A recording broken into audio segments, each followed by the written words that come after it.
Yeah.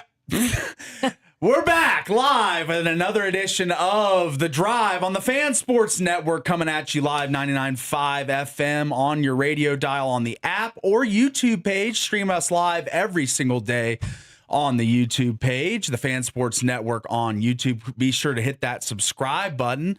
And today's show is going to be a really fun one. We've got a lot of good topics today. Wanted to get into a bunch of different things. But first off, I think that the hype for this Russell Dickerson, we came in with Russell Dickerson, the hype for this one, I feel like, is reaching much higher levels than the last few years. I know Kelsey Ballerini's a star, and she put on a great show. And, you know, there's been some great acts. Scotty McCreery's been here before for the 4th of July. Yeah. There's been some big ones. There has, yeah. But this, I feel like, Russell's music is kind of just more of that party, kind of good vibes, summer music. Like, you just kind of enjoy chill. it. Yeah. And like, he's got a good energy to him. He's got a good stage presence. Like, if you haven't gotten your tickets yet for the 4th of July, get to that at Greater Zion Stadium. That is going to be a fun event. One of the only places in St. George you're going to see fireworks flying high into the air this year, and a ton of them at that. It's the biggest fireworks show in southern Utah. Every single year we bring it to you from Greater Zion Stadium after the concert. So I know I'm excited. How about you? I am very excited. Yeah. You got a big my whole crew family. coming in. Yes. Yep. We've got family in town. My daughter and son-in-law from Virginia Beach are here. Gonna go check it out. And it's actually my daughter's birthday. The 4th of July is. That is pretty awesome. Right? Yeah. She gets fireworks for her birthday every year. And we love it. She gets a great show every year. She really does. Yeah. Yeah. We are excited about it. And Russell Dickerson, he's got a lot of music that I really love. Yeah. I mean, I'm not the biggest country guy, but I do like some country music. Like, it kind of gets me in the mood. And he has kind of just some chill, like Ride the Wave, that song. I love that one. It's more of just kind of like a boating, almost like more of a reggae type feel to it. Okay. Yeah, so he has some different tones. Like genres, he kind of crosses over to some different stuff. I mean, I've heard the hits, but I haven't heard a lot of the deeper cuts. So I'm going to have to deep dive him today after the show. Maybe we're on the way home. Maybe learn some songs so you can sing along. Sing along. Get my phone out. Right? Yeah.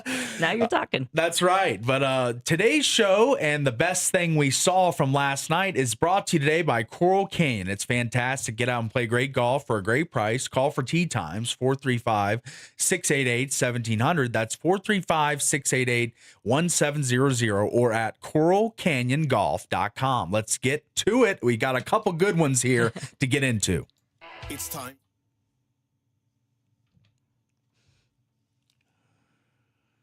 All right, I'm going to defer to Tara today. Ladies first. Yes. Let's let you go first, buddy. I am going to, of course, go to the World Cup.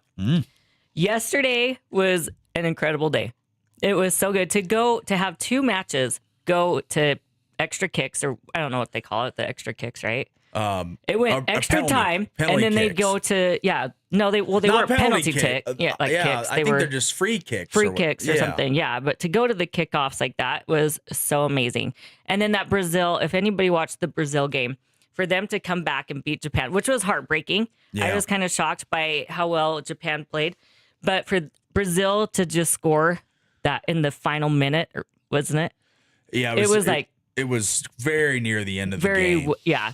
And just sealed it to win it was amazing. I know all my family in Brazil was going crazy, just losing their minds. Nobody worked in Brazil yesterday. Yes. Every business was shut down.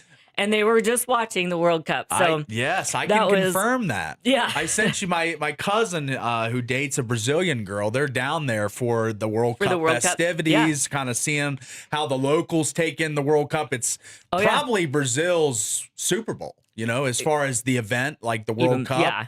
Like bigger. Even bigger. Yeah. But basically. Yeah, like what I mean, just. But I mean, literally, everybody shut down their businesses. Nobody went to work yesterday. Yeah, I was seeing that. What was that game at? It was like at 11 or so, or 11:30 when it kicked off.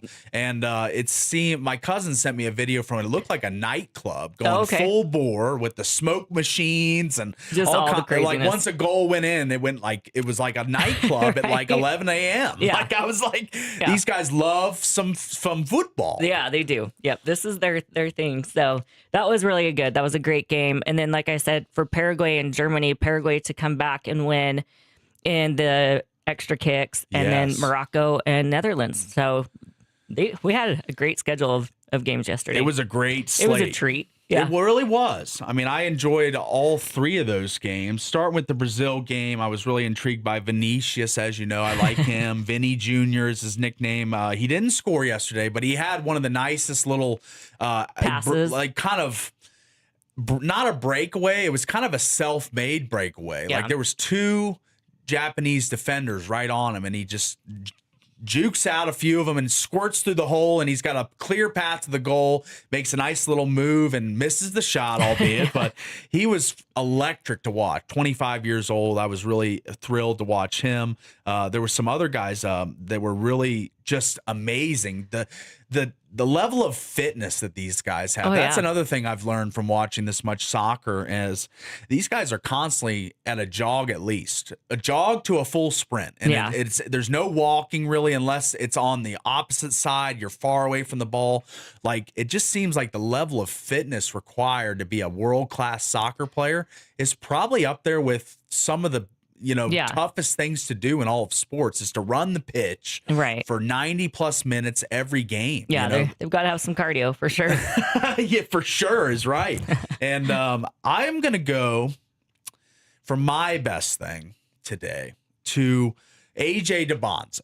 Oh, yes. Oh, you pivoted. I pivoted. I thought about this, and this was really cool. This was a pivot. Yeah. Because Trae Young is a vet. He just signed a $212 million deal with the Wizards to be their starting point guard. He wears number 3 his whole career. Wore it in college, wore it at Oklahoma, wore it for the Hawks, wears it for the Wizards. And AJ's been number 3 his whole life. He's always been number 3 from middle school to AAU ball, to high school to Utah Prep to BYU, always been number 3. And some of these guys get attached to these numbers to the point that they'll pay a lot of money to get that number. But what the coolest thing that AJ DeBonza, all the pre-draft buzz was, I want number 3. I'm going to pay Trae for number 3. I'm going to pay him. I'm going to get that number. But once he got into the building, kind of talked to all the vets, met the team, met the organization, met the coaches, met the GM and president of basketball operations. I think he kind of was feeling the vibe in Washington, and he doesn't want to come in as the guy that is calling all the shots and being a diva type saying, I need number 3. Instead, he moved over and took number 4. Yeah. His number 3 plus the number 1 overall pick was how he talked about it and explained it. So he will be number 4 for the Wizards, which I thought that was a big move because a lot of guys are attached. They want these numbers. They want to be the same number their whole career in basketball. But it shows that his ego is not as big as some have asserted. I mean, he's a superstar. He's got aura. He's kind of got that. Yeah, but he's never had an ego. He's never come across to me as like an egotistical kind of guy. He's always seemed very humble and confident, but not cocky. Not cocky. Doesn't have an ego, I wouldn't say. I mean, not egotistical, which some people were making him out to be pre-draft. And this just reaffirms the fact that he's not going to fight for this number. He's not going to pay to get it. He's just going to fall in line with the team and take number 4. So I really respected that from AJ coming in as a rookie, kind of knowing his place in the way things work right now. Even though he is the cornerstone of the franchise, the number 1 overall pick, I really do like that he kind of just took a little piece of humble pie and said, I'll wear number 4. That's fine. That's not a big deal. I can go on with my life being number 4 instead of number 3. So hats off to you, AJ. You're winning me over already as an even bigger fan than I am. So I can't wait to see him play for the Wiz this fall when the season gets going again. I have not been more excited for NBA basketball since this draft with my 2 favorite teams. Washington Wizards and the Utah Jazz getting the top 2 players in the entire draft. I think it's going to be a really fun NBA season, and I think it's going to be something to remember for both the Wizards and Jazz fans who have been tanking for so long now. So that's the best thing I saw. AJ DeBonza going with number 4, not number 1, not number 3, but number 4, because he doesn't want to stir things up with the vets, and I respect that from a young buck coming in. Also, his draft combine jersey fetched a nice penny as well. Like, for people that think that this guy isn't a megastar, a lot of people, Darren Rovell tweeted that the combine jersey that he wore was estimated to go for $4,000, right? You know, $4,000. It's that mesh penny you wear at the draft combine. Yeah. Number 47, just your standard workout jersey with DeBonds on the back. And it's sold at Sotheby's for $20,480. That's ridiculous. His combine jersey. Yeah. This is not anything he's ever going to wear for a team. This is just a one-off. And somebody wanted to pay $20,480. That just shows you this dude is already a star, and he hasn't even played 1 minute in the NBA. But all right, that's the best thing we saw from a night ago, and I want to jump in to a range of different topics today, Tara. We're going to do a lot of World Cup talk. We're going to talk the Raiders a little bit today. Yeah. As is it going to be a surprise? A Let's big hope. win improvement from last year, or another torrential disaster? We'll get into that a little bit later. We got the top 8 at 8, and this will be a really fun segment. We're going to jump around. I'm sure everybody's seen all the videos of the people that are visiting the U.S. for the World Cup and taking in the American culture. We're going to get into that a little bit, as well as start, bench, cut. We'll jump into that at the second hour of the show. So we'll have a lot going today. Can't wait to get into everything with you guys. Thanks so much for listening. It's going to be a great show today, and it's brought to you by the Rev Tour STG. Use FAN50 to get $50 off. Call or text 435-414-6263, or sign up online at therevstg.com. All swings are welcome. Every skill level competes. We'll grab the quick break. Be back right after this.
Welcome back to The Drive on The Fan. Back live here from the Finlay Hyundai Studios. It's another great day to get out and play great golf for a great price. Call for tee times at our great partner, Coral Cane Golf Course, 435-688-1700. That's 435-688-1700 or at coralcanegolf.com. They still have the $80 special with a lunch, With right? the lunch, you yeah. took advantage of that, I right? did. It's amazing. Good food out there at the Coral Cane it's Cafe really as good. well. Very good. So, Yeah, I got the chicken Caesar wrap. oh, that sounds pretty The other good. day, it I'm a was big really good. Caesar fan, Yeah, so that it's sounds good. great.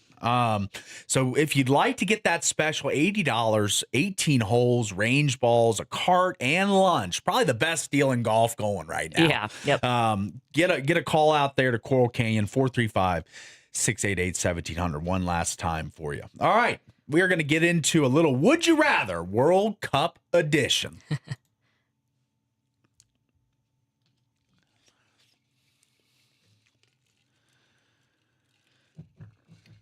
All right. Let's get a little alternation here. Is that a word? Alternation? Yeah. Alternating Yeah. with the name or with the questions back and forth. Let's start. We'll ask the first one. Who would you rather hang out with for a weekend? The Viking Row of Norway or the Tartan Army of Scotland? Oh. I know. I'm putting you on the spot here. We start hard and fast. This one is difficult. Yeah. That's not very fair. Yeah. Because I actually would love to hang out with both of them. Yes. The Scots, you can't beat them. Go and drink Boston Dry out of beer. What's the song? And I will walk 500 Yeah, exactly. miles. Yeah, They from were the s- Red Sox game. Yeah, the song cut off, and like 2 minutes after, they're They're still just acapella. yelling it. Yeah, it was so great. But I am such a huge Holland fan right now. Yeah. Like, You'd love to. yeah. I am fangirling Norway and Holland right now. So Okay. I think I would actually have to take Norway. The Yeah. Norwegians. Okay. Norwegians, You yep. would be doing the Viking Row. And they're still in it. Yep, they are still in it. Scotland Hopefully gone. they go past today too. That's right. Make Hopefully they advance. the Sweet 16, as I That's call right. it. You call it. I That's like what that. yeah, we're March We're Madness, but- adapting that, right? All Right. right. For me,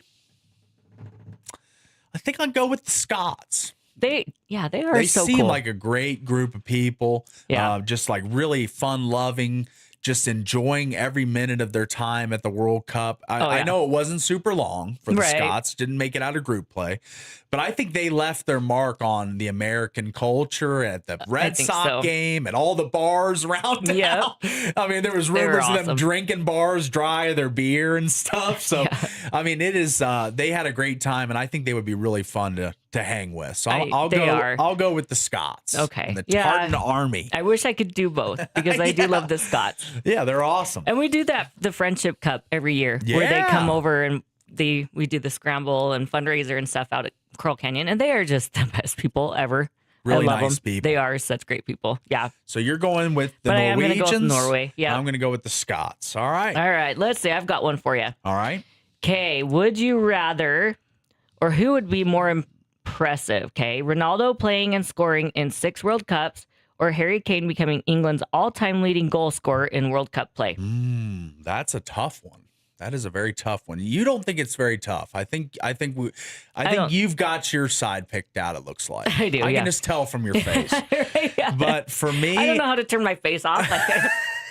no, I'm just saying. It seems like you think one is more clear than the other. I think this is closer than you think. Okay. I think I know who you're going to go with, but I'm going to go with Harry Kane. Oh boy. Becoming England's all-time All leading right. goal scorer.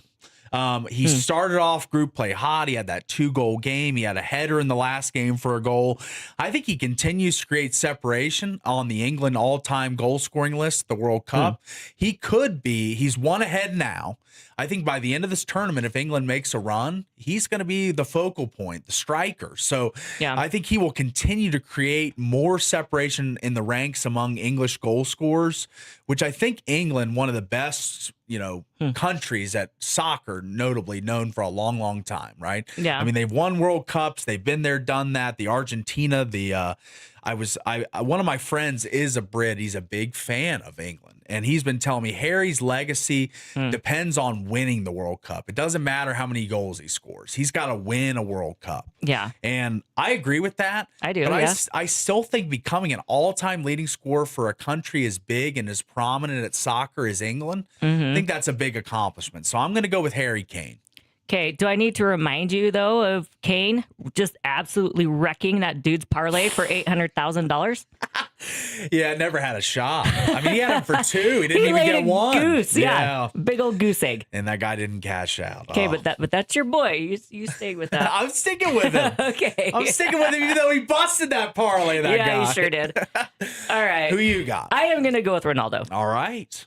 I mean, 6 World Cup games Yes. and scoring at his age, too. I mean, I know he hasn't been as great this World Cup. Like, he's kind of been overshadowed by Messi and all of that, but he is still an incredible player. Yes. So I think he is more impressive. You think that playing in 6 and scoring scoring in 6. Yeah. And he had a brace against Uzbekistan. Yeah, yeah. So he's definitely, and he is 41 years old. Exactly. So he is an old deer. And he's an still old buck running out up and there. down that pitch like nobody's business. Like, I mean, yeah. he's still a focal point Yeah. too. Like even at 41 years old, he's not just out there to be like kind of the next wave moving on. He's being ushered out. Yeah. They're still involving him on a lot of crucial plays. They're trying to get him involved, get him the ball, Yeah. letting him shoot from outside the box. I've seen some of that. Yeah, he is. He's still a crucial part of this team. Yeah. So- So for his first World Cup to be in 2006, 20 years ago, Right? pretty impressive. And I agree. That is very, very impressive. I got a little soft spot for Harry Kane and being the all-time goal scorer for the English. All right. It is my turn to ask you now. Ooh. Let's go with this one. Okay. And this guy, one of them has a lead in this race, but I mean, you got to Oh, okay. project if they win and keep moving on. So, Right. Kylian Mbappe Yes. or Leo France. Messi for the Golden Boot this year. Obviously, Mbappe is the reigning champion. reigning champ. Yeah. Yeah. And I think France is still heavily favored to win Yes. the World Cup. So I'm still going to stay with Mbappe. Okay. You like Mbappe. I You've do. stuck with him. Yeah. You've believed him even with Messi with the lead.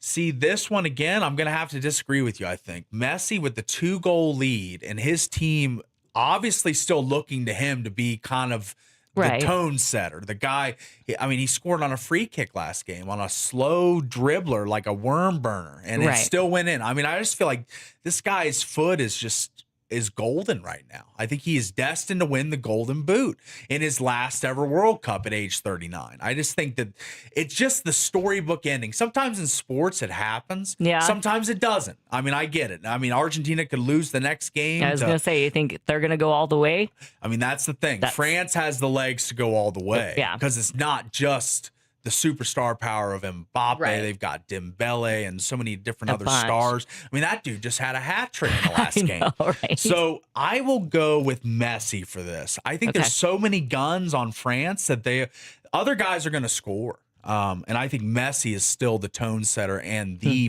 guy for Argentina. So we Okay. disagree on that one. Yep. All right. This one is you. Yeah, I've got this one for you. Okay. Okay. Would you rather Vinicius Yes. or Neymar to have the better career for Brazil in World Cup play? Wow. Neymar. Don't even act like you have to think about it because I know where you're going. I do love Vinicius. He's Yeah. kind of swept me up off my feet a little bit. Yeah. But Neymar's like a Brazilian legend. Yeah. I remember seeing Neymar.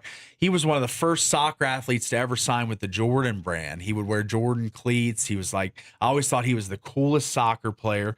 He's got 8 goals and 4 assists and 4 appearances in the World Cup. I think Vinicius will pass those stats. think so? Yes, I do. Vinicius already has 3 goals in this World Cup, or 4 goals. I'm sorry. Yeah. Or 3. 3 or 4. I think it's 4. I'm sorry. But 12 combined goals and assists for Neymar. 1,200 minutes played. Like, he's definitely been a big piece of Brazil for a long time. He has. And I don't want to disrespect him by saying this 25-year-old's going to have a way better career than him, but Right. I'm 79 international goals. Like, he surpassed Pele, one of the all time. The GOATs. Best, for Brazil. Yeah. I got to go with the young guy here. You got to go with the I think I'm gonna potential, take the potential. The potential. The ability, the speed, the finesse, all these things I saw. I wish we could play World Cup clips. Yeah, they take us down just can't. immediately. We just can't. But the rush he made at the goal yesterday, although he didn't score, it was one of the coolest, like, just movements of a soccer player I've seen in a long time. So I think Vinicius at 25 years old, he will surpass 8 goals and 4 assists. I think he has the potential, but Neymar's already proven himself, so I gotta disagree with you You're still gonna on this stick one. with Neymar, Yeah. okay? I understand. I mean, I'm not as high on Vinicius as you are, but and you love Brazil soccer. I do, You've got yeah. family that is over there. You got family. Yeah. You had a Brazilian boy Yeah. living with you guys for a Yep. while. Like he'll be back. Yeah, in July. he was awesome. He gets to come back. Yeah, He was super cool. Shout out so to Lincoln. I'm sure he's real pumped with what happened yesterday. Yeah, for sure. So I think I'll go Vinicius. You'll go Neymar. Yeah. And that ends our Would You Rather. That's all I today. got, yeah. So we'll grab the quick break, be back with more hard-hitting sports takes after this quick timeout.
Welcome back to The Drive on The Fan. Yeah, we are back from the Finlay Hyundai Studios. It's Tara Atkin. It's Paul Ratliff with you today. No Double D. He was sending us some pictures yesterday from NYC. It looked like they were having a good time on the Brooklyn Bridge. Just checking out the mammoths. Yeah, he went to some kind of museum of some sort. I knew he was a fan. Yeah, subliminally, we've gotten to him in a way. Right, yeah. All right, so this segment today, we're going to do a little World Cup flavor, as this has been a really fun thing to watch throughout.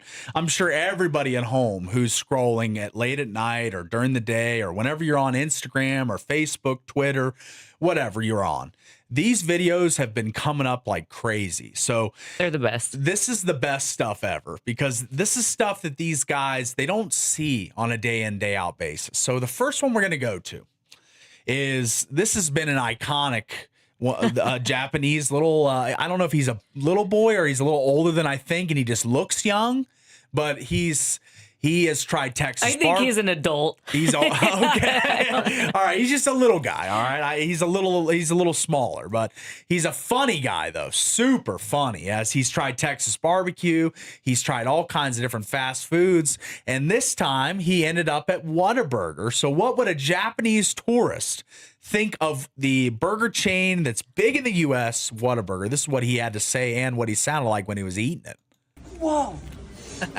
It's my first time to try Whataburger. So it's Bob's first time all the way from Japan. We got him a patty melt, sweet and spicy bacon burger, and a barbecue chicken strip sandwich. Whoa, so juicy. Oh no. He's attacking it. Yeah. What do you think? Amazing. Chicken burger. Wow. Honey barbecue. So big. How big is it? Man, the cheese sounds really good. I love this melting cheese. Crispy chicken. Very crispy. Oh. Sweet and spicy, it has bacon in it too. Apparently it's better Like than the 3 Wagyu. sandwiches. Yeah. That taste is unique. No, I love this. Mine. Now, which one was your Mine. favorite? Sweet and spicy. This is my favorite one. Nice. Japan, you guys need a Whataburger next. We need a Whataburger in Japan. Hey, Japanese audience. Yeah, we need it. We need it. So that was awesome. He also tried some Texas BBQ, takes one bite and goes, awesome. And it's just like the excitement, like just the true, like just exuberance for like experiencing American culture. Like it's just awesome to see people from other countries really love what we're doing over here and some of the things we have. So I'll let you go to the next one. Yeah, I love it.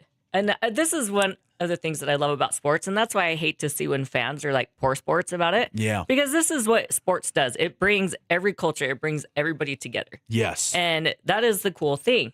So, but my favorite here, so this is a French guy who visits Costco for the first time.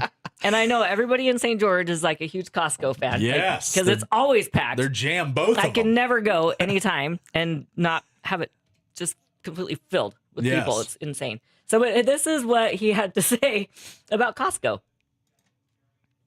We need to talk about l'Amérique. As French, we need to stop saying Vive la France and start saying Vive l'Amérique. This place is incroyable. C'est incroyable. I just had Texas barbecue for the first time in my life.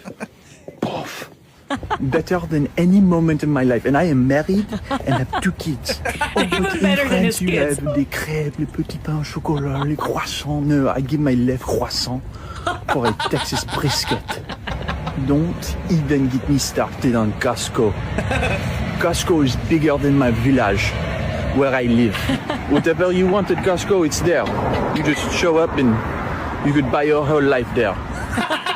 We need to start a revolution just to get Costco in France.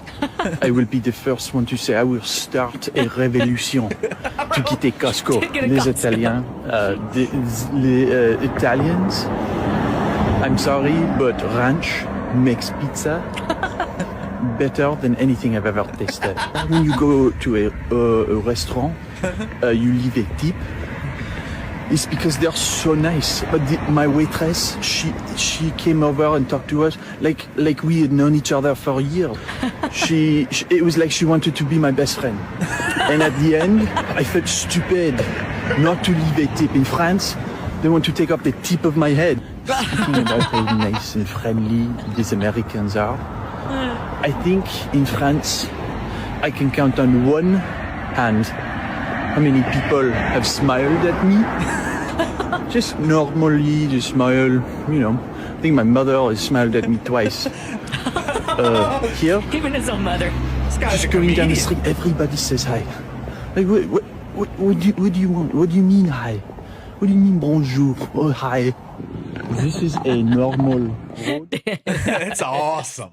So great. He is probably my one seed for the best videos that have been put out. Been put out, yeah. 'Cause He's ready to start a revolution. He's actually, his follower count has exploded. bet. I mean, he actually went in a Costco because so many people were begging him, go in a Costco, Go in, walk yeah. through it. And he was just like, oh my gosh, look at what I'm seeing here. Yeah. I mean, it is probably And got the to. huge pizzas, that you get from Costco, and yeah. And he was talking about the $1.50 hot dog and Yeah. soda combo. He's like, this would never happen in France. So, He's going to start a revolution. So. Viva Marie. What did he say? Yeah. Viva Marie. All right, it was awesome. So he was great.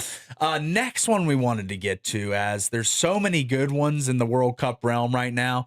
How about this? There's a Englishman, a Brit, that goes to, I believe it's Cracker Barrel for the first time, and he tries country fried steak. So Chicken fried steak. Chicken fried steak. I'm Yeah. sorry, and it's got the white gravy, your typical American dish. And let's see what he has to say about it. Bloody good. Chicken fried steak. Never ever had chicken fried steak before. They got chicken fried steak, eggs, my favorite American hash browns. And this is just like the gravy that's on the biscuits and the gravy as well.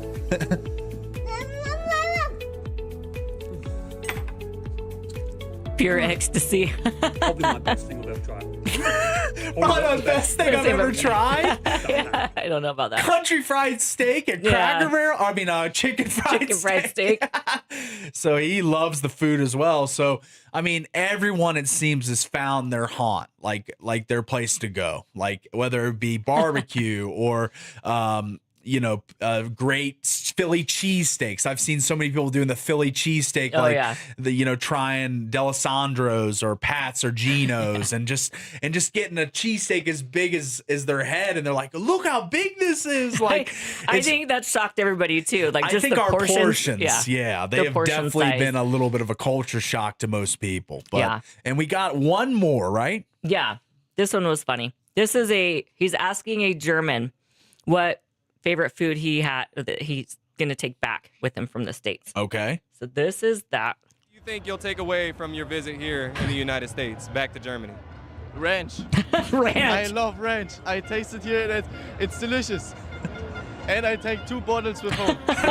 2 bottles. What do you think? The French guy talked about ranch on pizza, how it makes it so much better. He's like, I'm sorry, Italy, but ranch on pizza makes it so much better. That's incredible. And I feel like ranch has probably been the #1 winner for most people. Oh, like the big The visiting and stuff. Oh, Yeah. I see. Among the visitors for the World Cup, yeah. Because I have seen so many clips on like everybody just wanting ranch.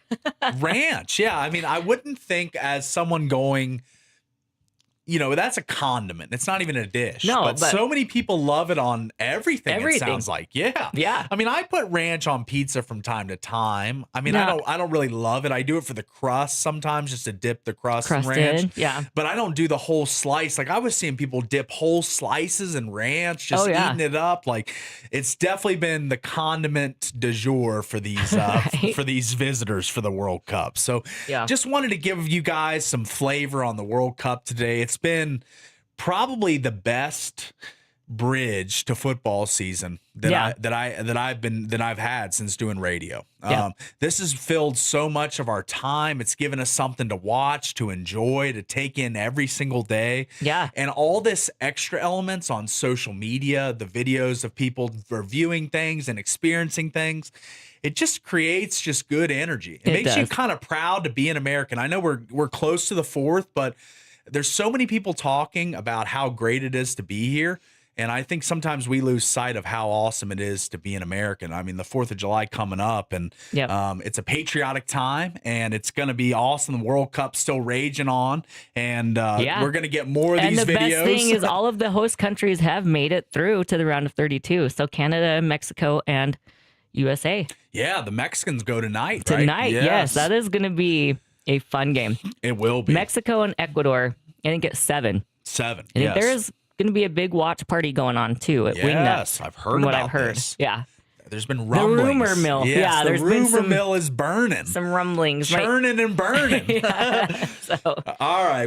We're going to take our last break of the hour here, and we will come back with, I think we'll jump into a little bit of NFL talk. How about that? We'll preview it with that. Just kind of a little tease for the next segment, as maybe a local team involved. Will they be a surprise or will they be a disaster? We'll get into that right after this.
Welcome back to The Drive on The Fan.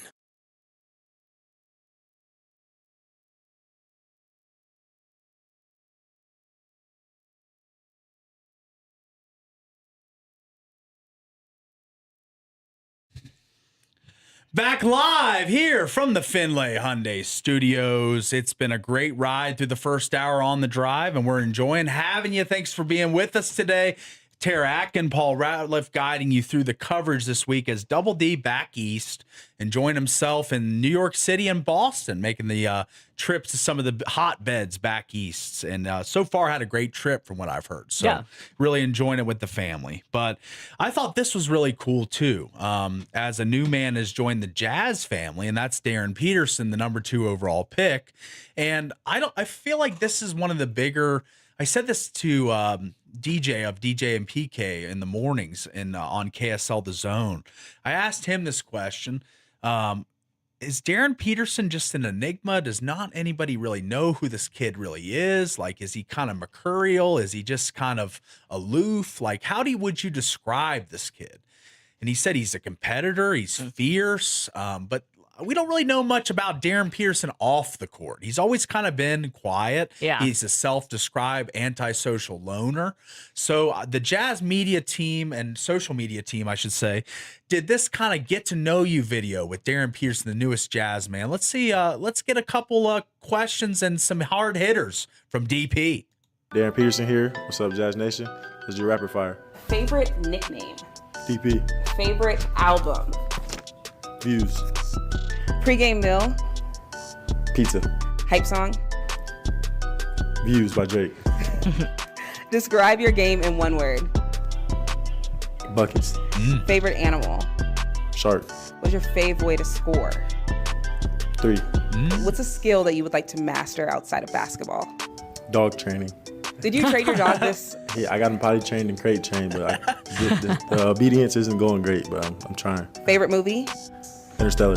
Ooh. Why did you choose number 22? My pops wore it through high school. One thing you're excited to do in Utah? Play. And a message to Jazz fans. Thanks for having me. I'm gonna try to do my best to get a championship. Darren Peterson. Nice. Yeah. I am slowly becoming a fan. Is his pre-draft grade of 5 rising? It was 50. Oh, it was 50. That's right. I'm sorry. Not 5. I didn't say 5. Oh, no. What's his name? Yeah. Jeremiah Jensen said 5. Yeah, it was 50. And it is. I have a lot of hope for this kid. Yeah. So he Seems like definitely you've come seems more, around. yeah, he seems more humble. And even draft day, I was pleasantly surprised by his interviews and how he reacted and the things that he had to say. And so I'm rooting for him. I really am. Okay. He's growing on me. Nice. That's good to hear. I'm going to give him a chance, obviously. So because last year we all know, we talked about this a lot pre-draft. Yeah. The creatine disaster, the sitting out of Not games, playing, not yeah. playing, load management at the college level. It's the first time we'd ever seen it. And right. But now he's a professional athlete. He's paid to perform. He was paid to perform in college at this point, but paid a lot more to perform now. So he's on a $55 million rookie contract. So he's got to perform now. And I think he will. I mean, I'm kind of a believer in this dude. I think he's a natural talent with the basketball in his hands. Just the ball handling ability, the shooting. I mean, we watched on Devin's birthday the BYU Kansas game, and Peterson was awesome. Yeah. And then he went out at halftime. Yeah. So he was awesome on the court. He had 18 points in a half. And then he was like, all right, I'm cramping up. I don't feel great. I'm out. So, but is he going to do that in Utah? I mean, that's the thing we got to worry about. Like, because until he plays, you don't know. I mean, he said his goal is to play all 82 games. But is it all full games? Yeah, that's another question. Like checking in for 15 minutes or, we need full games from this superstar. We need this dude to embrace the team and become the leader. Maybe if he's not the leader, the rah-rah kind of loud guy, I don't think he'll ever be that guy. The locker room presence guy. But lead by example. Like, he can lead by example. There's a lot of young players on this team. He's now the youngest, but I still think that this dude's ceiling is so high, and Jazz fans should be really excited. Yeah. And like, for you to be at a 50 pre-draft, and what would you grade him now? Like, just the way he's come off in interviews, the way he's shown as professionalism, like, seems like a really clean-cut, like, good kid. He does. And I love that he has a dog. I think dog people are really good people. Right? Yeah, wants to get into training. They have a good heart, right? So, until I actually see him play, Yeah. I mean, I'm moving my 50 meter up to 85. Oh, that's a nice jump. So I'm going to take it up to 85. I have high hopes. Okay. I like but this. until I actually see him play, I'm not giving him like an A like you and Devin did. We're not going into the 90s until I see this kid play. Okay, all right, you're grading on a curve a little bit. Right. But I gave him an A. I thought it was a good pick. I think it's going to really work out for the Jazz. I think he's going to be the leading jersey seller, the top scorer, the big star. I think all those things are going to be real with Darren Peterson. I think they really did get someone that can change the franchise. Yeah. And I'll say that. I think the Jazz got a guy in Darren Peterson that can change the trajectory of this franchise with one singular player, one pick, one second overall selection. Yeah. Can reroute how the Jazz have been the last really. And I since, love how he's embracing everything too. You know, Yes. even like the Mammoth and just the whole like Utah culture. He's just come in and seemed like he's really embraced it. Whereas like Ace Bailey, it seemed like it took, a hot minute for him to. Ace didn't seem excited when he was picked by the Utah Jazz. No, not at all. And Darren looked really happy. He was excited. He was ready to go. He put on, Ace barely even wanted to put the hat on, it felt like. But a lot of that was his management was leading him astray. I mean, it wasn't great for the kid, the prospect, the draft pick to act that way. No. But I think his management was leading him askew, and he dropped that management. And now he's saying all great things about Utah. I was worried that we were going to see that from Peterson too, especially where he, refused to go and work out with the Jazz before the draft and everything. I was just worried that was going to be the case with Peterson. But like I said, he's come in. He seems like he's ready to play. He wants to be in Utah, and he's going to, play his heart out for us. And Sleeper Jazz, a great Twitter follow for anyone who's on Twitter. They tweeted out maybe an antisocial loner, quote unquote, would be better for Utah. There's not a bustling nightclub and strip club and casino and all that business going on in Utah. It's not a party culture. And maybe Darren, being an antisocial loner type, he might want to re-sign here because he likes it and loves it. Like the hockey guys for the Mammoth love it. And we just need to see more of these NBA ballers taken to Utah. And if they give it a chance, I feel like more of them will like it than not. I think there's just a preconceived notion about coming here and re-signing here. Yeah. And I hope that Darren Peterson breaks that mold. Yep. All right. That'll bring us to the end of the first hour here on The Drive, brought to you by Coral Canyon Golf. Fantastic. Get out and play for a great price. Call for tee times 435-688-1700 or coralcanyongolf.com. We'll be back with the second hour after this.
Welcome back to The Drive on The Fan.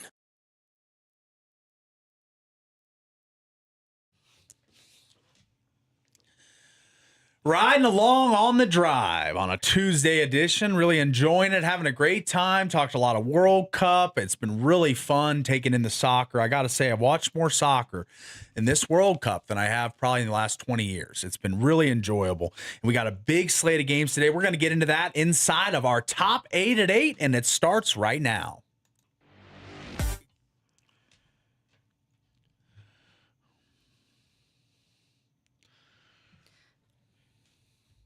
All right, let's get it started here as another summer blockbuster in the NBA. Grizzly star guard Ja Morant has been moved to the Portland Trail Blazers. The Trail Blazers send back Jeremy Grant and Chris Murray. The Grizzlies have moved all 3 of their core pieces in Jaren Jackson Jr., Desmond Bane, and now Ja Morant joins the mix. And you know, Ja's kind of had an up and down career. He had the gun thing where he was flashing guns on social media, got suspended for a lot of games. Like, he's had some conduct issues, but he is one of the best guards in the NBA. And I feel like the Trailblazers are getting a great value here, kind of sending back just some pieces and parts, Jags, just the guys, you know. They're not anybody that's going to be difference makers for the Grizzlies. So basically, they're just giving away Ja Morant for not much because he has had his issues in the past. Yeah. But it looks as if he's kind of cleaned it up. So I really think that Ja could be a difference maker for the Portland Trailblazers, who have Scoot Henderson, Denny Advia. They've got a nice little core of players, and I think they will continue to get better out there in Portland. Rip City, they call it. And I think that this is a good move for them. I enjoy this move for the Portland Trailblazers, who've got a nice core, and I just think he adds to the mix and becomes the superstar in Portland. All right. Let's go to number two. I'm excited about this one. Jordan Andreas has a laser-like focus to be the best baseball pitcher she can be. And this rising star senior at Dixie High School continued on the path toward that goal. And she of pitching for a D1 division college men's baseball team after she was selected to participate in the Major League Baseball's elite development camp. Wow. And I believe it's out in Florida. Yeah. Yeah, Florida. That's awesome. That is awesome. That is amazing. This is really cool. So I see there's a full article on stgeorgenews.com written by our good friend Eric Gould. Yeah. If you'd like to go over there and check that out, it talks about the path to this elite development camp. Vero Beach, Florida. Vero Beach. Yeah. Okay, that's where a lot of the spring training sites are. So right. I'm sure they're practicing in an MLB facility. It's probably an amazing. It's the Jackie Robinson training complex, actually. Oh, is where she nice. was, practicing. And they had over 60 of the best prospects, baseball prospects in the country there.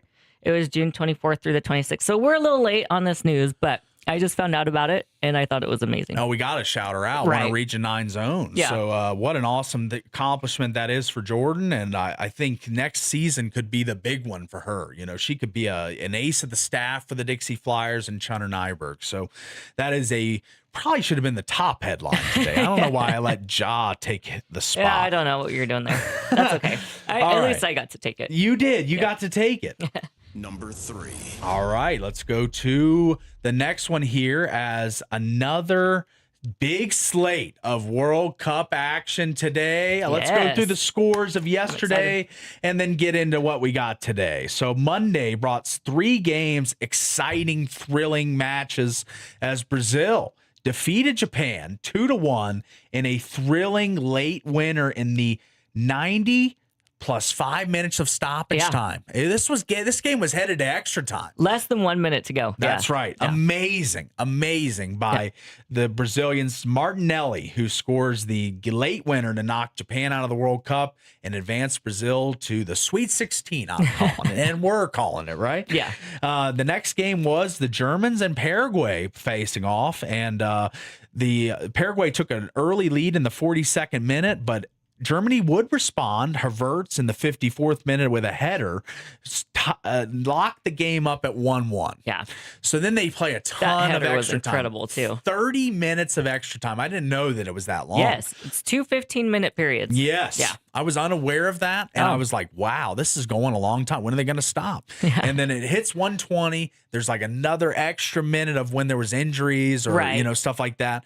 And then we get the free kicks. And now this is the fun part, I feel like, because I argue that the depth of the free kick should be a little deeper. It should probably be a little further back because this is kind of shooting fish in a barrel for some of these guys. Like these top players, they just they know where to place it. They know where to go with the ball. And I feel like it's just a Herculean task for the goalie to make saves in these shootout situations. In the shootouts, yeah. So, but, when you see the goalies, it's almost just kind of like they guess and just jump one way. And they got a 50-50 shot. I know. It's like from 20 feet out, though, you'd think you could kind of, in hockey, right? They try to track it. Obviously, the net's a lot smaller, but the puck's a lot smaller, too, and moving faster. Sure. So it's kind of the same. But, you would think they would kind of try to at least track it off the foot to determine which way it's going before they just jump. But sometimes I feel like they just jump to one. I'm like, why did he go to that side? It wasn't ever. Another thing I hate is the bit where they kind of run up to it and slow down. Yeah. Try to get him to move off his spot before they actually kick it. It's a tactic. Him a little bit. I know, it's a tactic. Deke. Yeah. But if you got a laser, if you can strike the ball, just go up there and bang it. And just strike it, know? Just put it in the net. But Paraguay finds a way in the penalty kicks to defeat Germany, one of the biggest upsets thus far in the World Cup. So the Germans headed home. Paraguay advances on to the round of 16. And then the last game last night, this was a thrilling one as well. Yeah. How about the Netherlands and Morocco? Cody Gakpo scores in the 72nd minute. This dude, I was reading a story. He lost his unborn son, and a tragic story. It was just... it really just shook a couple me up. Of months ago, right? It really shook me up. So when he scored that goal and just fell on his knees and was just overcome with emotion, it was a beautiful moment. And Gakpo does find the back of the net, but Diop in the 90th minute or 90 minutes plus one of stoppage time finds the way to score for Morocco. They go all the way through extra time. Once again, lots of good chances by both teams. Yeah.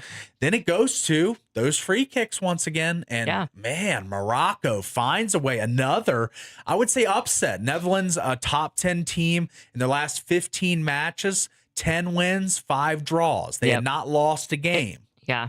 So, and then this doesn't count as a loss either. This goes down as another draw for the Netherlands, I was told. So it's crazy that they haven't lost a game, outright loss in 16 matches. But they're going home, and Morocco is moving on. So that was yesterday's action in the World Cup. Today, you got 3 big ones. Yeah. Some huge countries going today. Ivory Coast takes on Norway and the Norwegian rowers. They'll be rocking it out there at AT&T Stadium in Arlington, Texas. Right now, the line, Norway, the slight favorite on the 3-way money line. As in soccer, you get the 2 sides and the draw. The Norway side plus 115. The over-under in this one, 2.5 goals. Ivory Coast's first appearance in the knockout round. Then at 3 o'clock, you've got the big gun, the favorite of this entire tournament, the France national team taking on Sweden. France minus 340 in this game. Big favorite, almost 4-1. And the over-under, 3.5 goals. And that game will be played from MetLife Stadium in East Rutherford, New Jersey. And then the last one, probably the one that our friends south of the border are most excited about. As I saw videos of them going after the Ecuadorian hotel, trying to keep the players awake and late. All night. Yeah, I think I bookmarked that, actually. Oh, you did? Okay, yeah, that'd be great to play right here. Let me find it. Because the Mexican fans are fanatical. Oh, yeah. They are just going insane. Even in St. George, we've heard they're packing bars. They're draining the tequila bars. So they are really excited about this. Obviously, the national game of Mexico is soccer, and they're pumped, and they do not want the Ecuadorians to get any sleep. Getting any kind of sleep or rest. This is all just cars up and down the streets, just lining the streets of the hotels, just honking, keeping them up all night. That's got to just be miserable. What is that? Like a chainsaw or something? Or like engine? A drill? Like one of those things, a jackhammer or something? No, it's like just his engine. Like just revving like a motorcycle engine. Oh, a neutral or something. Yeah, I get you. Yeah. Okay. So they are standing outside the Ecuadorian hotel, and it is a scene out there. And it'll be a scene tonight from Mexico City, Mexico. Mexico takes on Ecuador. Mexico, the slight favorite here, plus 130, over under 1.5 goals, expecting a lower scoring game in the nightcap. All right. Let's go number 4 then. Number 4. And we're going to take it back local. Kalani Sitake and the Cougars secured a big commitment, a 4-star wide receiver, Blake Wong. Yeah, the Norco, California native picked the Cougars over big guns in the college football world, including Oregon, Ohio State, and Utah. Wow, this is a good get for the Cougars. Going to be a Coug, yeah.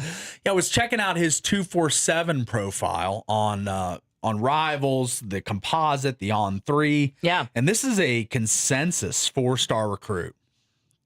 And BYU, yes, they get a lot of good players now in the NIL era, but this is the first 4-star receiver I feel like they've gotten. This is a big get for them. They had the Pula brothers, which are big gets as well, receivers, cornerbacks, could play both ways. Right. But Blake Wong, NorCal native, 19th ranked player in the entire state of California.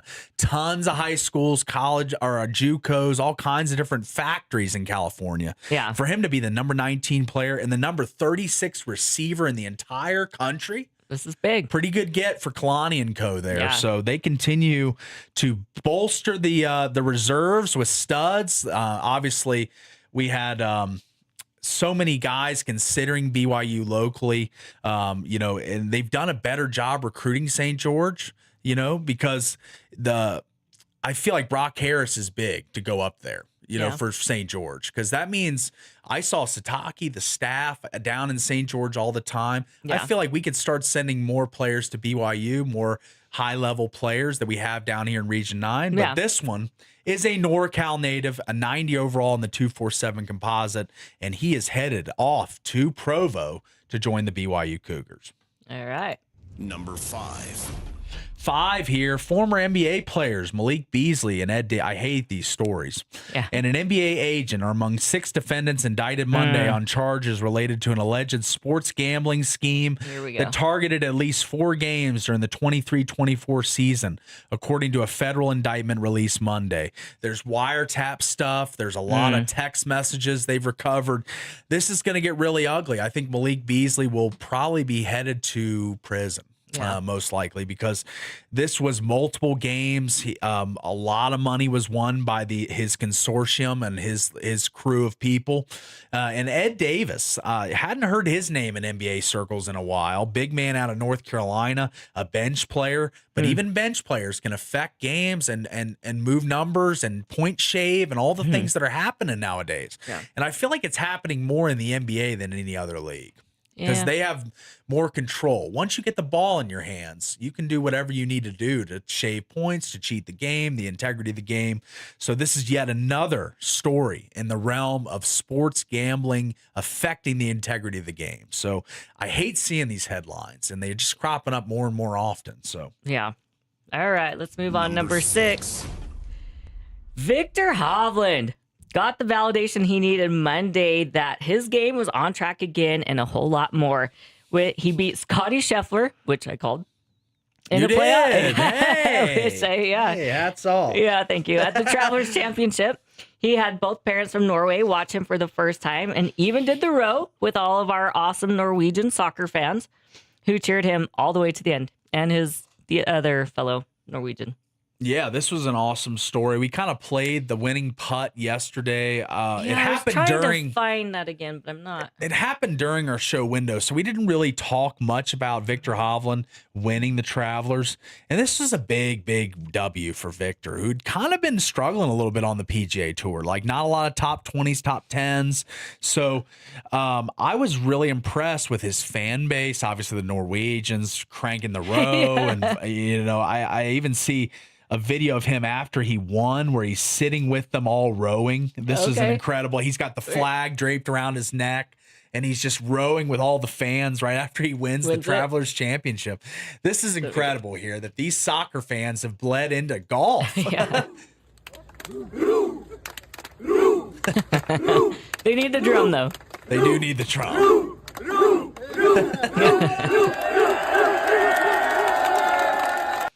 So they were pumped up, and that's an awesome headline. Good to see.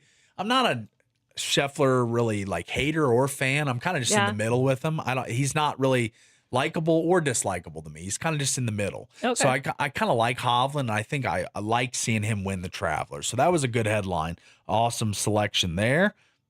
All right. Number 7. All right, number 7. This will be a Wednesday deal, but I just want to prep everybody today. Get ready. How about this? This is going to be the knockout stage for the U.S. of A, baby. The U.S. men's national team begins play in the knockout round with a matchup against Bosnia-Herzegovina at 6 p.m. Mountain Time tomorrow. Yep. I expect the bars around town to be packed, all the sports grills to be loaded down with fans, people watching at home everywhere. This is a big moment for the U.S. in establishing ourselves as a soccer. It's hard to say power because we've been so dormant for so long, but I think this could kind of announce our presence, kind of say we've arrived a little bit if we make it the farthest we've ever made it, the round of 16. What do you think about this matchup? Bosnia-Herzegovina did really well in their group, but this is a different matchup here. We saw the U.S. beat Paraguay 4-1, and then defeat the Germans, one of the top apparently national teams in the world. So does that make you feel better? I was going to ask you that earlier. I mean, I said this feels like a really good matchup for the U.S., but they can't just go in there and expect to walk all over Bosnia. So it's going to, they're still going to have to go in and fight. But I feel good about this matchup. I could see the U.S. winning this and moving forward finally to the Sweet 16. That'd be awesome. So, but yeah, like I said, I don't want to take it too lightly. Yeah. I don't want to just be like, oh, yeah, they're going to beat up on Bosnia, because I don't think that's going to happen. Yeah. Especially after the matchups yesterday. Yeah. And then we'll see how they go today. But yeah, I think this is very favorable for the U.S., and I'm looking forward to the Sweet 16.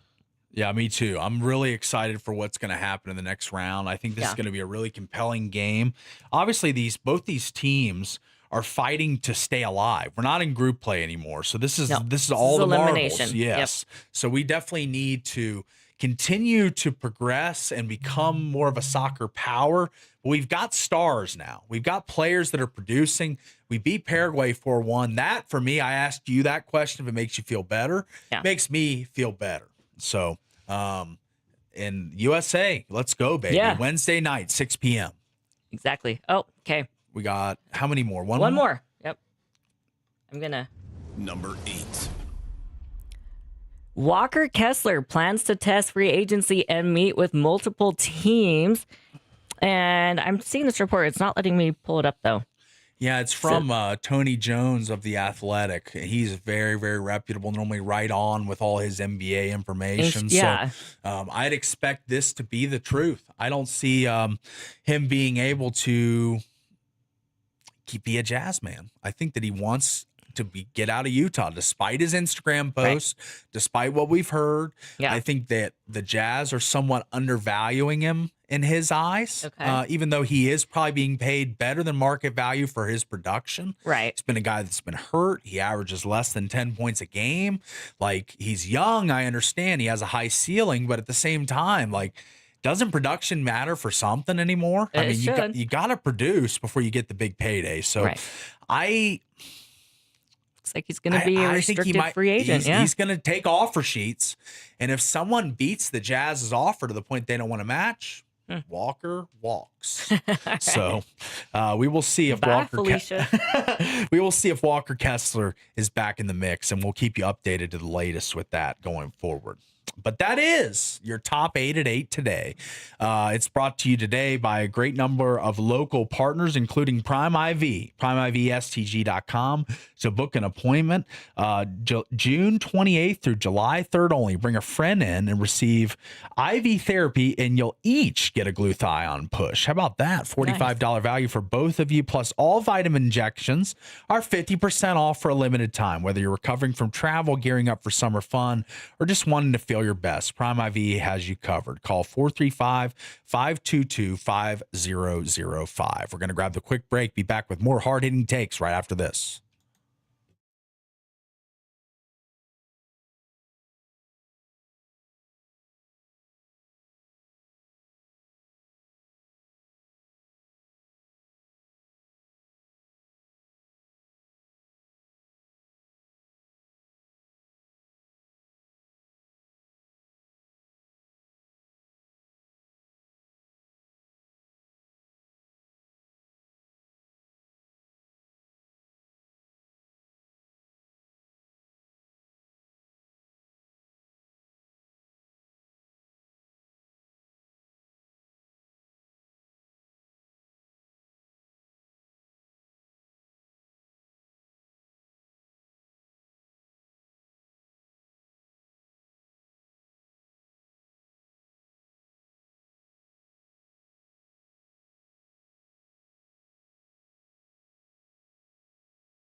Back live here from the Finlay Hyundai Studios. It's Paul Ratliff, Tara Atkin with you, guiding you through the drive today on your commute or at your office, on the app, on the YouTube page. We are everywhere if you'd like to take in the show, and we thank you so much for doing so. But one thing that crossed my mind last night, is we really haven't talked a lot of NFL. Yeah. We haven't talked a lot of NFL the last couple weeks. The World Cup, the College Baseball World Series, the softball. I mean, just so many, the MLB, so many different, the draft, so many storylines that we've had to tackle. But I think it's time we jump back into the NFL here, and specifically locally. Let's head down I-15 to Las Vegas, and let's get a little, how do we fix the Raiders? What are some X factors to fix the Raiders, who currently, as you look at the totals for the NFL this season, they are the second lowest total for wins at 5.5. 5.5 wins for the Las Vegas Raiders. Yeah, no, I think we're going to go over that. You're going over that? I am going to go over that. So tell me how we fix it. But here, and they have made good strides, I think, to fix this. So bringing in Fernando Mendoza, who he has a proven record in college of like excellent accuracy and decision making. He's poised under pressure, a natural leader. And if he can accelerate his development, right? So we're kind of hearing rumors that, Cousins, sorry, I totally blanked out there. Kirk Cousins may start game number 1 if his development isn't up to speed. But so if he can accelerate that development and be NFL ready, then I think he would be a huge X factor. So you want Mendoza to start game 1? I would like to see Mendoza start game 1, yes. Okay. So, and especially, bringing in Clint Kubiak. This is his first season as head coach. Yeah. And he has a strong running game, play action, like he's quarterback-friendly reads. So I think this fits so well for Mendoza. Like the Kubiak-Mendoza thing could be a huge franchise thing. And as long as Genty as well can get his run game going, which last year we saw almost 90% of his yards were after contact. Yes. So the Raiders did do a great thing in bringing in Tyler Linderbaum. Line was abysmal last year. 3 years, $81 million. They are paying this dude a lot of money. So he needs to perform. He needs to, set the blocks, the protection, the pass protection, so that Genty can actually run, because we know he is an amazing running back and he could easily have 1,200 plus yards if they're not all after contact, right? So as long as he has an open lane to run, take some of that pressure off of Mendoza, I think they could have a really great season. Of course, Bowers needs to step up. Yeah.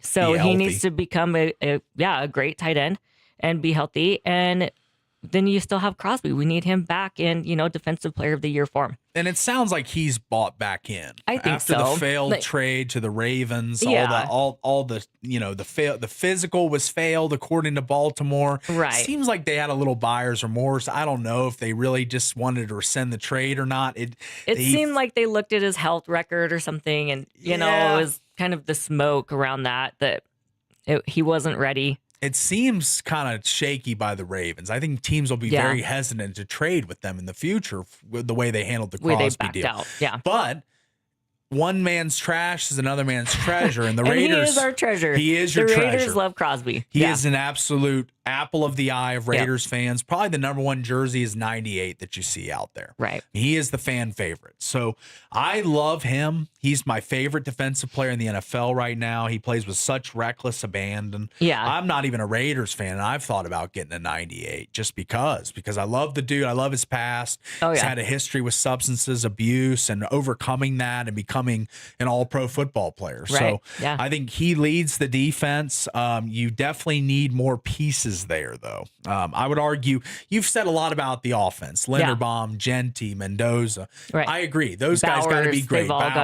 They got to be great to be better than 3-14 this year. Right. The total is 2 wins higher than that, almost 3 with the half. So they expect the Raiders to be better. And I expect them to be better. Last year, I was, if you remember in our summer shows, I was picking the Raiders to be the surprise team, kind of flirt with the playoffs, have a good season. Like I thought Geno and Genty would be a great combo. you fast forward and Pete Carroll, Chip Kelly, it was all a disaster. So they've Right. totally rebooted. They've pressed the reboot button. They're starting over. And I think that Kubiak is the right guy. I think so. He turned Sam Darnold last year into the best season of his career. Right. A Pro Bowler, a Super Bowl champion. Yep. So I think Kubiak is the best hire that the Raiders have made at coach in a while. Yeah. The fans liked Antonio Pierce. I mean, he brought back the old Raiders vibes a little bit, but he just couldn't win. No. And then John Gruden and all the scandal there. And then you had, what was the dude, McDaniels. From New England, who was terrible. Right. I mean, you've just had a bad run of coaches. We have. So I think that Clint Kubiak could be the QB whisperer for Mendoza. Right. He could be. They're a great team. A great leader. They're a match. Yeah. Yeah, they could be a great duo. Right. Coach, quarterback synergy. I always talk about it. Say it at least twice on every high school broadcast. Yeah. This coach has got synergy with his quarterback. They're running the offense quick. They've got tempo. They got pace. Yep. And I think that Kubiak, Mendoza, that is probably my favorite point you made, is those two together could be something. Yeah. I think it'll be something special. Yeah. Hopefully. I can only hope. Like I said, as a diehard Raiders fan, I'm keeping my fingers crossed. The AFC West is still brutal. You know, you still have the Chiefs, you've got the Chargers, you've got the Broncos. Chiefs going to be off to a little slower start with Mahomes on the shelf. Yeah. But you still got the Broncos who are in the AFC Championship. Yep. The Chargers who are a playoff team. So the Raiders do slot in as the rebuilding group of the four. Of those, You know, I mean, the Chiefs, they're going to have a tough couple starting weeks to the season. Yeah. Once Mahomes gets healthy, they'll probably be back full swing again. So I wouldn't expect them to take a huge step back once Mahomes gets healthy again. Now, in the meanwhile, they're going to have to try and win some games without him, which will be tough. Right. And I would love to see the Raiders beat the Chiefs this year. That'd be fun. I mean, I mean, the Chiefs have kind of been, and I'm a Washington fan, NFC East. I mean, the AFC is totally out of sight, out of mind for me. Right. But I've kind of been fatigued by the Chiefs' success. I have. So I'd love to see the Raiders beat them. I root for the Raiders in just about every game as long as they're not playing Washington. So love to see the local teams, and they are local now, just an hour and 45 minutes away. And Allegiant Stadium, for anyone out there that hasn't been, it is amazing. Get down there to a game. I mean, it's not the old black hole in Oakland. It's not as rowdy. It's more corporate, more, sterile nowadays, but it's not as rowdy as back in the day. But it's don't have definitely to worry about going and getting into like a gunfight or a brawl or anything. So that's right, punched out or something. Yeah. So the Raiders are definitely on the rebuild. Their defense was 24th in the NFL in points allowed last year. So I think they got to be better than that. Maybe up to the teens somewhere, fit in somewhere like maybe 15 to 19, move up 5 to 10 spots. You could really see some improvement on that side of the ball. And then offensively, you've already kind of hit on the key points. Genty, Bowers, Mendoza, and Kubiak. Those four together. That's kind of the core of the Raiders. And Linderbaum, he's got to earn that money. Linderbaum. Yes, sir. Absolutely. All right. Well, it's been a lot of Raiders talk. I mean, we haven't done this in so long. I mean, peel back the curtain on how the offseason's going, OTAs. It's been a fun couple weeks just taking in NFL football again. I mean, training camp's going to be starting soon. Going to start seeing these guys run around. It's going to be fun, and hopefully no injuries, fingers crossed, for the Raiders and all the teams around the NFL. Crosby's in prime form. Yeah, hopefully he's ready and churning and burning, ready to go. 3 wins last year, it's going to be better. Yeah. Would I take the over 5.5? I'm on the fence there. I think 5, 6 is right where they land. So, I think 6. You think 6? I'm going to take 6. Okay, yeah. I like that. I like your optimism as a fan, know, right? and I'm going to ride with you. You've convinced me. It's contagious, your optimism for the Raiders. But they definitely do have a revamped defense, though, so it should be fun. I mean, I think 24th last year. Bump into the teens, that'd be what you're looking for. Some of the new names, Kwity Paye, the pass rusher from the Colts, comes over. That's a free agent addition. I think Tyree Wilson's kind of run out his stay in Las Vegas. Yeah. So they've got some new players, new got pieces. Like Dermod McCoy and Hezekiah Masses, So some of these young players, it's going to depend on their development and how they can perform. Yeah, another big pickup, Nakobe Dean from the Philadelphia Eagles, Quay Walker, the other linebacker. They've totally revamped their linebacking core. They have. With Nakobe Dean and Walker and Pay, all three new additions. Yeah. So the defense will be different. It Right. should be better, should be faster, should be more sideline to sideline. And obviously Crosby's going to show every game, but you just got to get some of the other guys, the new additions, Jeremy Chin, Kwity Paye, Quay Walker, Nakobe Dean, to be effective, to be great tacklers. Because Crosby, he's going to bring the pass rush just about every play. He's relentless. Right. But I'd love to see the linebacking core, which – yeah, it's been a little subpar the last couple of years. So we need some sure tacklers back there making plays, and I think they will. So Tara's diagnosed the offense. I've kind of said my piece about the defense, wanting to get better and somewhere in the teens. She thinks Genty, Bowers, Mendoza, and Kubiak, the key pieces of next year on offense. So we'll see where they land. 5.5's where Vegas has got them right now. I feel the energy in the studio. I'm with a Raiders fan. I'm taking the over. Let's go 6 wins. All right, let's take a quick break and be back with the wrap of the show right after this on The Drive.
Welcome back to The Drive on The Fan.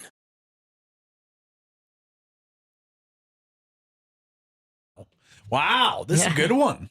I told you. This is some pipes he's See, got it's some here. more just kind of like beachy. Yeah, this is a good feel. I like this. All right, that's Mr. Russell Dickerson, who's going to be headlining the 4th of July celebration from Greater Zion Stadium, the largest fireworks show in southern Utah.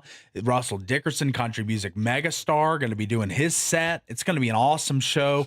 Get your tickets now. If you don't want to buy tickets, like who wants to buy tickets? You know, you can win them. Yeah. Win them on Coney Country 99.9 or the Hawk 95.9. Both stations giving away tickets to the 4th of July celebration. So if you're a country music fan, if you're a Russell Dickerson fan, if you just love fireworks, right? If you're a patriotic person, wear your red, white, and blue. Get out to Greater Zion Stadium. I think it's going to be a blast. What do you think? Oh, yeah. Last year, it was amazing. It was so much fun. You can bring your blankets, lay them out on the field, and then you're just right underneath the fireworks. Yeah. You know, the concert's going to be amazing. So I am really looking forward to this. Should be an amazing event. It will. And if you haven't gotten tickets, you can obviously go online and get them. But like I said, multiple radio stations at Canyon Media giving away tickets to the 4th of July celebration. So if you'd like to win, flip over to Coney and the Hawk when we're on break. You know, not when we're not on break, but it's just a great chance. I think they're giving away multiple pairs a day on both stations. So if you'd like to win, even if it's not enough for the whole family, say you win two, that's two less you got to buy, right? So great deal. Win tickets, free tickets to 4th of July celebration to see Russell Dickerson on the Hawk and Coney. All right. We're winding down time in the show, 8:51 now on the drive. And I thought the way to end it today, we've talked a lot of World Cup. I presume that's what we're both going to be watching today. Yeah. Yes. As you know, you got MLB, you've got some other things going. NBA Summer League about to kick off. But right now, the main attraction in the sports world is the World Cup. And I wanted to ask you, which game are you most excited about today? I am stoked for all 3 games today. I will be watching all day. Wow. Yeah. Because we've got Norway, France, and Mexico. All huge games. So the first one is at 11 a.m. this morning. Yes. Norway and Côte d'Ivoire. Or Ivory Coast. I like your Côte d'Ivoire. What was it? One more time. Côte d'Ivoire. Ah, very good. I don't know if that's how you Look say at it. that. That's I just think how I'm saying the it, great pronunciation, I feel like. All right. Or Ivory Coast. Yeah. At First 11 ever a.m. appearance in the knockout round for Ivory Coast. Which is exciting, but go Norway. All right. I will be rooting for them. What is fan? the over-under for that one? 2.5. 2.5. Okay. 2.5 goals to be scored. And the winner, I believe Norway is a pretty significant favorite. But not as big as France and some of the other teams going No, France tonight. is going to be the biggest. Let me look here. I will get that for you. Keep going, though. Okay. But yeah, so Norway for sure. And I will take the over on the goals because I think Holland's going to get a brace by himself. Yes. So you said that it's 2.5 goals? 2.5 goals, yes. I would take the over. You think Holland gets 2 by himself? Yeah. All right. Yeah, I'm going to count on him getting a brace. So there's different lines for soccer, of course. There's the money line, the 90-minute line. So for that one, Norway plus 115, Ivory Coast plus 255. But the more substantial bet is the one to qualify. That means to be the winner after extra time and free kicks. And free kicks, yeah. So that number is minus 185, almost 2-1 for Norway. So they're a favorite to advance. Yeah. And you're most excited about that game today? I'm super excited for all 3 of them. No, but I you think had it's to equal. pick one. Like I can't. You can't say you can. No, That's I'm the not. purpose of the I'm game. not going to pick one. You can't pick one. No. Okay. Because I'm excited for Norway, I'm excited for France, and then I'm especially excited for Mexico tonight at 7 p.m. She's pumped up. She said especially excited for Mexico, so I'll say that's the one. But I'm not taking that over France or Norway. Okay. All right. I get you. All right. I'm most excited probably for the France-Sweden game today. Okay. I know it's not the tightest line. Both of the games are tighter lines than France. But I'd like to see France at full power. This is not the group stage anymore. You're not playing for goal differential and just to make it out of the group. Right. This is the big times now. You lose, you're going home. And I don't think they're going to lose. But I'd like to see them at full capacity. I'd like to see France show everyone why they're the World Cup favorite today.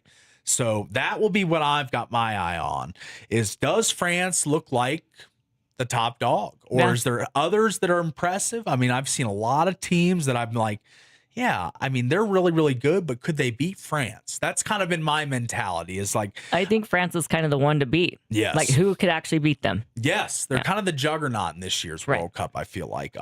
Less than 4-1 to win the tournament. Plus 355 right now, the number one odds on all the sports books, basically. So, can Sweden do it?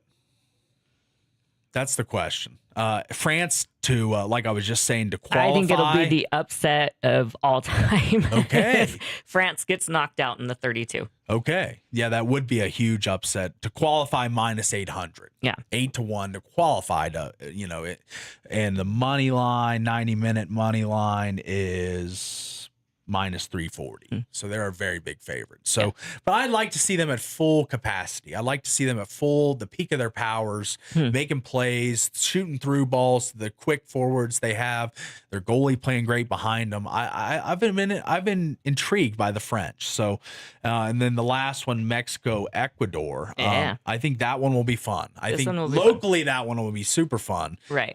Because I think the bars have been jam-packed around town for Mexico games. Yeah. And that's going to be awesome to see all the Mexican fans getting out, supporting their team as their fans were trying everything they could to stop the Ecuadorians from getting some shut-eye. Yeah. It was a bold strategy, Cotton. Let's see if it paid off. See if these Ecuadorians are just exhausted Bags today. under their eyes, I know, right? fatigued and running slow, and the Mexicans just flying up and down the field. But that line is plus 130 for the home team, basically playing the game in Mexico City, plus 295 for Ecuador, who did upset Germany in the group round. Yeah. So this is a team that's got legs, and they're playing really hard right now, as are all these teams. That's the coolest part about it.